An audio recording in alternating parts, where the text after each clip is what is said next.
Hello everyone, কেমন আছো সবাই? আশা করি সবাই ভালো আছে। আবার চলে এলাম একটা নতুন ভিডিও নিয়ে। যাদের যাদেরই বাড়িতে এইরকম একটা বিচ্ছু আছে, শুধু তারাই জানে যে এদেরকে খাওয়ানোটা কত বড় একটা যুদ্ধ। এদের ভাতের থালায় ভাত শেষ করা আর যুদ্ধতে জয় করা মানে দুটোই একই ব্যাপার। কেননা এই লাট সাহেবের স্কুল 10টায়, একে খাওয়াতে বসতে হয়েছে আমাকে প্রায় 8টার দিকে। কেননা এনার খেতেই আধা ঘন্টা, 1 ঘন্টা, 2 ঘন্টা তো লেগেই যায়। আধা ঘন্টা ভুল, 2 ঘন্টা তো লেগেই যায়। মাঝে মধ্যে এতটাই রাগ হয়, মনে হয় ওর ভাতগুলো আমিই সব খেয়ে নিই ওকে না খাইয়েই রেখে দিই, যে থাক তোকে খেতে হবে না, অত কষ্ট করে আর ভাতগুলো গলার মধ্যে দিতে হবে না।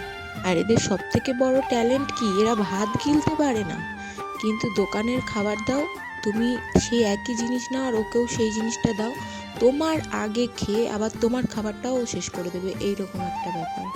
তাই সকাল সকাল কাজবাজ করে রান্না বান্না চাপিয়ে দিয়েছি, কেননা জানিও আজকে স্কুল আছে, ওকে খাওয়াতে হবে, খাওয়াতে বসতে হবে।